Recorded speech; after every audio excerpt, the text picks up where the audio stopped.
Hello, ಯಾರು? ನಡಿವಾಳದ ಮಾದೂರ. ಏನೇ ಇದು ಆಶ್ಚರ್ಯವಾಗಿದೆಯಲ್ಲ? ಏನಿವತ್ತು ಇದ್ಕಿದ್ ಹಾಗೆ ನನ್ ಮಾತ್ರ ಬಂದ್ಬಿಟ್ನಾ? ಏನಂದ್ರೆ ಅರ್ಧ ಗಂಟೆಯಿಂದ ಫೋನ್ ರಿಂಗ್ ಆಗ್ತಾ ಇದ್ರು, ಯಾರು ತಗೋತಾ ಇಲ್ವಾ? ನಿನ್ ಪುಣ್ಯ ಕಣೆಯ, ಈಗಲಾದ್ರೂ ನಾನು ತಗೊಂಡೆ. ಈ ಮನೆ ಯಾವಾಗ್ಲೂ ಹಾಗೆ ಅರಮನೆ ಅಂತ ಮನೆ, ಅವರವರೇ ದೊಡ್ಡವರು. 3 ತಲೆಮಾರು ಕೂತ್ಕೊಂಡು ತಿಂದ್ರು ಕರೆಕ್ಟ್ ಇರೋ ಶಾಸ್ತಿ ಇದ್ರು. ಕಷ್ಟ ಗೊತ್ತಿಲ್ಲ, ಕಷ್ಟ ನೋಡಿಲ್ಲ. ಅವ್ರವ್ರ ಇಷ್ಟ ಅವ್ರವ್ರಿಗೆ.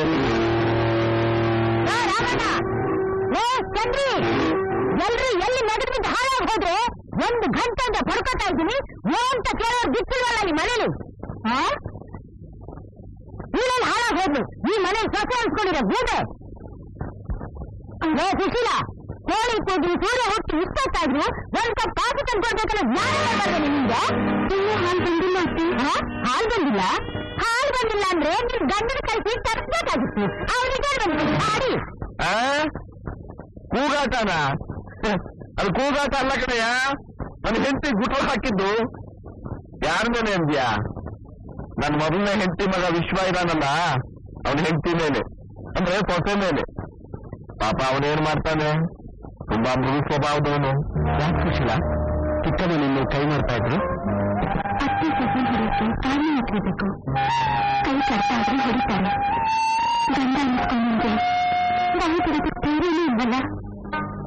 ನಾನು ಏನ್ ಮಾಡಲಿ ಸುಶೀಲ, ಇನ್ನೂ ನಾನು ಹೆತ್ತಾಯಲ್ಲ, ಮಲ್ತಾಯಿ ಆಸ್ತಿ ಬೇರೆ, ಎಲ್ಲ ಅನ್ಸಲೇ ಇದೆ. ಅದಕ್ಕೆ ನಮ್ಮಲ್ಲಿ ಅಧಿಕಾರ ಚಲಾಯಿಸ್ತಾನೆ. ಎದುರು ಹಾಕೊಂಡು ಮನೆ ಬಿಟ್ಟು ಹೋಗೋದು ದೊಡ್ಡದಲ್ಲ. ಇವತ್ತೆಲ್ಲ ನಾಳೆ ಒಳ್ಳೆ ಬುದ್ಧಿ ಬರ್ಬೋದು ಅಂತ ಅಂದ್ರೆ ತಪ್ಪನ್ನ ಬಿಟ್ಟೋಕ್ ಮನಸ್ಸಿಲ್ಲ ಕಣ್. ಇದು ನಾನು ಸೊಸೆ ಪಡ್ಕೊಂಡು ಬಂದಿರೋ ಭಾಗ್ಯ. ಇನ್ನು ನನ್ನ ಮಗಳು ಹುಟ್ಟಿದಾಗಿನಿಂದ ಅವಳು ತನ್ನ ತಾಯಿ ತೆಕ್ಕೇನಲ್ಲೇ ಬೆಳೆದು ಬಿಟ್ಟಿದ್ದಾಳೆ. ಅವಳಿಗೆ ಮದುವೆನೂ ಮಾಡಿದೆ, ಮಗುನೂ ಆಗಿದೆ. ಆದ್ರೆ ಅವಳನ್ನ ಅವ್ರ ಅತ್ತೆ ಮನೆ ಕಳಿಸೋ ಭಾಗ್ಯ ಮಾತ್ರ ನಮಗಿಲ್ಲ. ಯಾಕೆಂದ್ರೆ ಅಳಿಮಯ್ಯ ಅತ್ತೆನ ಮರಳು ಮಾಡಿ ಇಲ್ಲೇ ಝಾಂಡ ಹುಡುಕ್ಬಿಟ್ಟಿದ್ದಾನೆ. ನಮ್ಮಮ್ಮ ನಿಮ್ಗೇನ್ ಕಮ್ಮಿ ಮಾಡಿದ್ದಾರೆ? ಆಫೀಸ್ ಅಧಿಕಾರನೇ ನಿಮ್ ಕೈಲಿ ಕೊಟ್ಟಿದ್ದಾರಲ್ಲ. ಅಧಿಕಾರ, ಭಾರಿ ಅಧಿಕಾರ. ನಾಯಿ ನೆಲೆ ಇಲ್ಲ, ನಿನ್ನ ಗೊತ್ತಿಲ್ಲ ಅನ್ನೋ ಹಾಗೆ ನಾನು ಆಫೀಸ್ ಹೋಗ್ತಾನೆ ಇದ್ದೀನಿ, ಬರ್ತಾನೆ ಇದ್ದೀನಿ. ನನ್ನ ಖರ್ಚಿಗೆ ಅಂತ 3 ಕಾಸಿದ್ಯಾ? ಅದ್ಯಾಕಪ್ಪ ಹಾಗಂತೀಯ?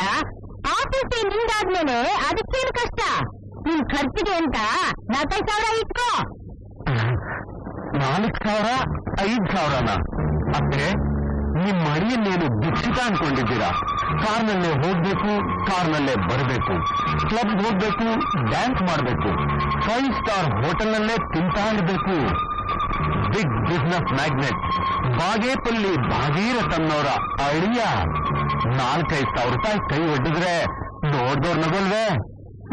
ಹೌದೌದು, ನನ್ ಬುದ್ಧಿಗಳೇ ಇಲ್ಲ ನೋಡು. ಲಕ್ಷ ಬೇಕಾದ್ರೂ ತಗೋ. ಈ ಮನೆಯಲ್ಲಿ ನೀನಾದ್ಮೇಲೆ ನನಗೆ ಮಿಕ್ಕವರೆಲ್ಲ. ಥ್ಯಾಂಕ್ ಯು ಕಂದ. ಅಪ್ಪನಿಗೆ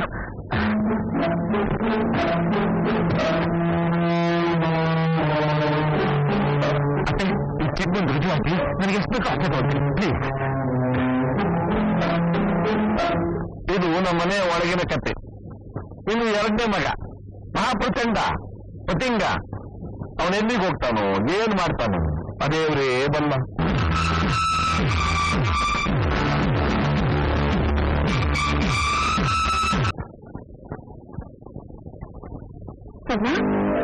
ಯಾಕೆ ಕ್ಲಾಸಿಗೆ ಬಂದಿಲ್ಲ? ನಾವು ಬಾ ಅಂತ ಹೇಳಿದ್ವಿ, ಫೀಸ್ ಕಟ್ಟಕ್ಕಾಗಿಲ್ಲ. ನಾಳೆ ಕಾಲೇಜ್ ಸೇರ್ಸಲ್ಲ ಅಂತ ಇವತ್ತೇ ಕ್ಲಾಸಿಗೆ ಬರಲಿಲ್ಲ.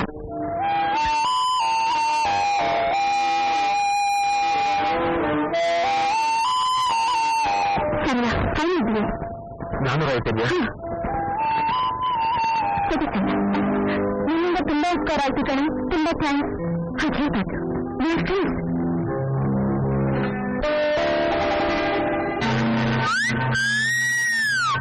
ಪರವಾಗಿಲ್ಲ ಕಂಡ್ರ, ಇವತ್ತೆಲ್ಲ ಒಳ್ಳೆ ಫಿಗರ್ನ ಸೆಲೆಕ್ಟ್ ಮಾಡಿದ್ದೀರಾ.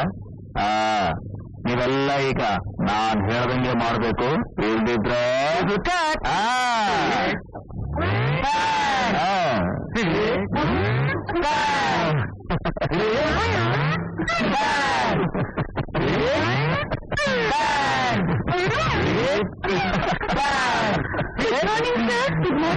ಮಧು, ಇದು ನಿಮ್ಮ ಕಾಲೇಜಲ್ಲಿ ಕೊಂಡಷ್ಟು ಮಾತ್ರ ಅನ್ಕೊಂಡ್ಯ.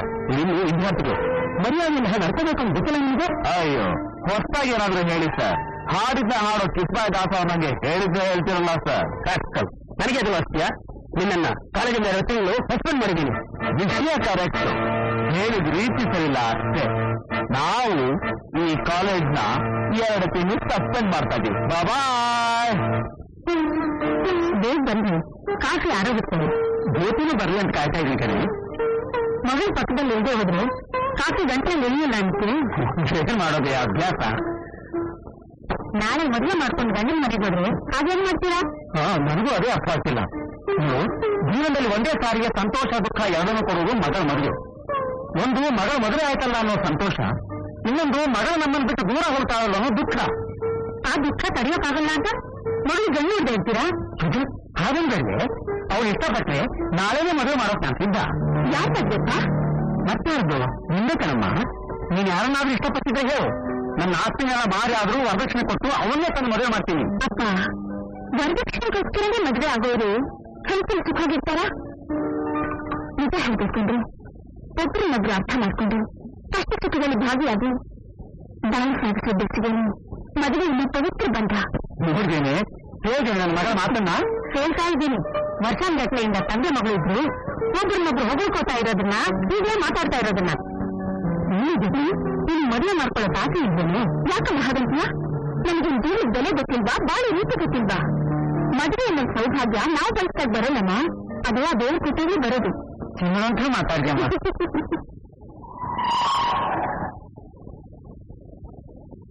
ಅಪ್ಪ ಅಪ್ಪ, ನಾವೇ ಬಂದ. ಅವನಲ್ಲಿ ಬರ್ತಾನೋ? ಕಾರ್ ಬಾನೆಟ್ ಮೇಲೋ ಬಾಗಿಲು ಹೊಸ ಮೇಲೋ ಬಿದ್ದಿರ್ತಾನೆ ಅಷ್ಟೇ. ಮನೆಗ್ ಕರ್ಕೊಂಡು ಹೋಗುವಂತ ಎಷ್ಟು ಸಲ ಹೇಳಿದ್ರು ಈ ಕಾರ್ ಮತ್ತೆ ಈ ಮನೆಗೆ ಕರ್ಕೊಂಡು ಬಂದಿದ್ಯಲ್ಲ, ಕುಡಿದು ಬಿಟ್ಟಿದೆ ಅಂತ ಕಾಣುತ್ತೆ. ಕುಡಿಯೋ ತಪ್ಪು ಅಂತ ನಮ್ಮ ಪ್ರಿನ್ಸಿಪಾಲ್ ಹೇಳ್ತಾರೆ. ಕುಡಿದೇ ಇರೋ ದಪ್ಪ ಅಂತ ನಾನ್ ಹೇಳ್ತೀನಿ. ಕುಡಿದ್ರು ನನ್ನ ಪರ್ಫೆಕ್ಟ್ ಆಗಿರ್ಬೇಕು. ಈ ಮದುವೆ ಎಷ್ಟು ಕುಡಿದ್ರು ಸರಿಯಾಗಿರ್ತಾನೆ. ಅಯ್ಯೋ, ನಿನಗೆ ಏನ್ ದುರ್ಬುದ್ಧಿ ಬಂತು? ಹಣನೂ ಹಾಳು ಮಾಡ್ತಾ ಇದ್ದೀಯ, ನಿನ್ನ ಆರೋಗ್ಯನೂ ಕಳ್ಕೊತಾ ಇದ್ದೀಯಲ್ಲೋ. ಅಲ್ಲಿಂದ ಇದೆಲ್ಲ ಮಾಮೂಲು. ಬೆಳಿಗ್ಗೆ ಸರಿ ಹೋಗ್ತಾನೆ.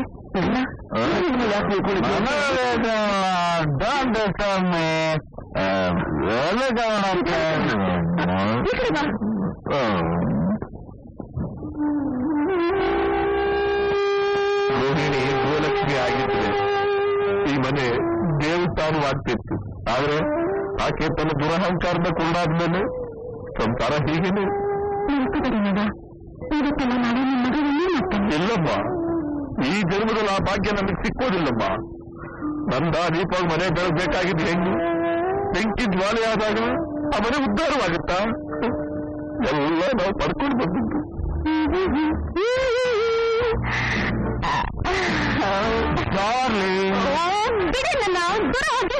ಯಾಕೆ ನಾ ಹಾಗಂತ್ಯಾ? ಬರೀ ಬಾಯಿ ಮಾತ್ರ ಚಿನ್ನಾರನ್ನ ಎಲ್ಲ ಆಗೋದು. ಒಂದು ದಿವಸಕ್ಕೂ ಒಂದು ಮದುವೆ ತಂದ್ಕೊಟ್ಟಿಲ್ಲ. ರಾಮದಾಸ ಅನ್ನೋ ಹೆಸರು ಬದಲಾಯಿಸ್ಕೊಂಡು ಸುರೇಂದ್ರದಾಸ ಅಂತ ಮುಚ್ಕೊಳ್ಳಿ. ಅದು ಹೇಗೆ ಸಾಧ್ಯ ಡಾರ್ಲಿಂಗ್? ಅವ್ರು ತಾವು ಸ್ವಂತವಾಗಿ ಸಂಪಾದನೆ ಮಾಡಿದ ಆಸ್ತಿ ಪಾಸ್ತಿನೆಲ್ಲ ಬಡಬಗ್ಗರಿಗೆ ದಾನ ಮಾಡಿದ್ರು. ಆದ್ರೆ ನಾನು ಬೇರೆ ಯಾರೋ ಸಂಪಾದನೆ ಮಾಡಿದ ಆಸ್ತಿನೆಲ್ಲ ನಿನ್ನಂತ ನಾರಿ ಮನೆಯರಿಗೆ ದಾನ ಮಾಡ್ತಿದ್ದೀನಿ. ಅವರು ಪೂಜ್ಯರು, ನಾನು ಪಾಮರ. ಮರನೋ ಆನದ ಮರನೋ? ನನಗ್ ಬೇಕಾಗಿರೋದು ಒಡವೆ, ಹಣ. ಅದು ತಂದುಕೊಟ್ರೇನೆ ಜಾಗ. ಒಡವೆ ಒಡವೆ ಅಂತ ಯಾಕೆ ಬಡ್ಕೋತೀಯ? ಮೈ ತುಂಬಾ ಒಡವೆ ಹಾಕೊಂಡು ಬೀದಿಲಿ ಓಡಾಡಿದ್ರೆ ನೋಡಿದ ಕಳ್ಳರು ಸುಮ್ಮನೆ ಬಿಡ್ತಾರ? ಕುತ್ತಿಗೆ ಕೈ ಹಾಕ್ತಾರೆ, ಇಲ್ಲ ಕಿಡ್ನಾಪ್ ಮಾಡೋಕ್ ನೋಡ್ತಾರೆ. ಟ್ಯಾಕ್ಸ್ ಗೊತ್ತಾದ್ರೆ ತಕರಾರು ಮಾಡ್ತಾರೆ. ಬೀರುಲಿ ಬೀಗ ಹಾಕೋ ಒಡವೆಗೆ ಯಾಕೆ ಬಾಯ್ ಬಿಡ್ತೀಯಾ? ನೋಡು, ತಂದಿದ್ದೀನಿ 10,000 ತಂದು.